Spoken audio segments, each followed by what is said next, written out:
Bonjour, bienvenue à cette 7e vidéo sur Google Tag Manager pour débutants et intermédiaires.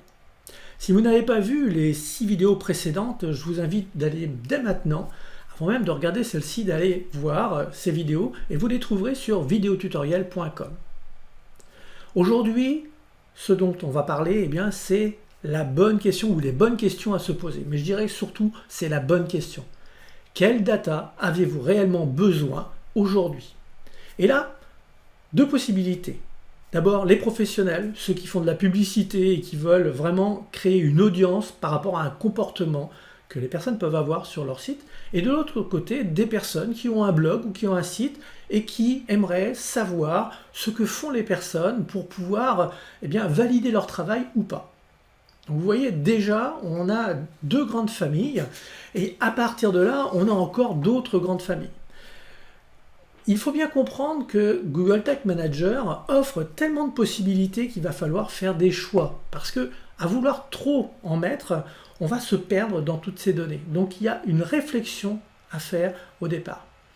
Et puis il y a aussi des compréhensions à avoir. Je vais vous faire une petite démonstration dans la partie de mon blog. Je vais filmer mon blog sur mon écran et vous allez comprendre qu'est-ce qu'il faut comprendre pour pouvoir se dire oui, j'ai besoin d'avoir Google Tag Manager à cet endroit-là parce que cette donnée est pour moi importante, ou non, en fin de compte, c'est pas très important parce que les personnes passent très rarement par cette page, ils ont plus tendance à faire une autre action, et donc je vais plutôt récupérer ces informations sur ces autres pages. Donc on se retrouve dès maintenant sur la vidéo tutoriel pour que vous compreniez ce dont je veux vous parler. Nous voici sur mon blog et je suis sur la page de contact, c'est-à-dire que les personnes ont cliqué sur passer par ce lien pour nous contacter. Ils arrivent sur cette partie et je leur demande de donner leur prénom, leur nom, etc. Donc vous voyez qu'ici, le sujet, je vais mettre test pour vous montrer et pareil, ici, je vais mettre test tout simplement. Et je vais répondre à la question 25 moins 24 égale 1. En utilisant ce formulaire, la personne colle. Et c'est là que l'information pour moi est importante de connaître. C'est que quand je vais cliquer sur envoyer, la personne pourrait très bien se retrouver sur une autre page. Donc là, j'ai l'information comme quoi la personne a bien vu cette page. Je vais pouvoir avoir des datas par rapport à ça. Mais si vous regardez bien ce qui se passe avec le plugin que j'utilise, quand je fais envoyer, voilà ce qui se passe. J'ai ce petit message qui vient de s'ouvrir. Et ça, ce n'est pas considéré comme une nouvelle page, où ça va être difficile de le retrouver. Je vais donc avoir besoin de Google Tag Manager pour recevoir cette information. Voilà, il y a X nombre de personnes qui ont rempli le contact et qui ont vu apparaître ceci. Parce que peut-être qu'il y en a qui vont cliquer, mais qui n'auront pas cliqué sur utiliser ce formulaire. Donc, de demander combien de personnes ont cliqué sur le bouton envoyer, ce n'est pas la bonne data que j'ai besoin. J'ai réellement besoin des datas de la personne. Elle a bien vu ce petit message qui est encadré en vert et ainsi je vais pouvoir avoir des datas qui tiennent la route. Ici, ce que vous venez de voir, c'est un simple exemple. Mais je peux aussi aller sur, par exemple, le blog, sur vidéo tutoriel. Et vous voyez qu'ici, j'ai un très grand nombre d'articles. Est-ce que, pour moi, c'est intéressant de savoir qui est rentré par la vidéo ou l'article épisode 1, ou l'épisode 2, ou le 3, ou le 4, etc., etc. Ici, quand je suis dans la partie de l'épisode 3, je propose d'aller à la vidéo suivante et quand la personne clique sur vidéo suivante, qu'est-ce qui se passe? Il est renvoyé vers une page de capture où je lui donne l'information que pour avoir la vidéo 4, il faut qu'il laisse son adresse. Je vais donc savoir combien de personnes vont passer à l'action ou pas, quelles sont les personnes intéressées ou pas. Si je clique dessus, je demande à la personne de me laisser son adresse mail, demande aussi le RGPD, mais je lui offre aussi la possibilité de dire non, merci pour ton offre, mais je préfère voir la vidéo suivante avant de laisser mon adresse mail. C'est une option que j'ai mis pour voir combien de personnes ne me laissent pas leur adresse mail et combien de personnes me laissent leur adresse mail. Mais En faisant cette action-là, je vais récupérer ces données, ces datas. Et je vais pouvoir recontacter ces personnes par le biais d'une publicité. Je n'ai pas besoin forcément d'avoir son adresse mail. Vous comprenez?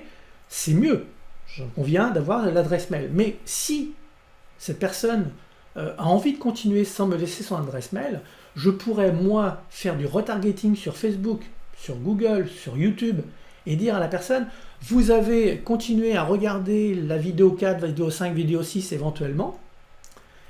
Aujourd'hui, j'ai une proposition à vous faire. Cliquez sur ce bouton et là, je les renvoie vers une page de vente où je leur fais une offre. La même offre que pour ceux qui ont laissé leur adresse mail. Sauf que pour ceux qui ont laissé leur adresse mail, pour eux, je ne ferai pas de publicité, j'irai directement leur proposer. Ça coûtera moins, mais c'est pour vous dire les possibilités. Ici, c'est juste un tunnel que je suis en train d'essayer pour en avoir discuté avec un collègue. J'ai décidé de faire 3 articles. Ce sont des articles vidéo. 4e, je propose de laisser l'adresse mail, mais je veux aussi savoir s'il y a des personnes qui sont susceptibles d'être intéressées par le fait de dire non. Je préfère continuer sans laisser mon adresse mail.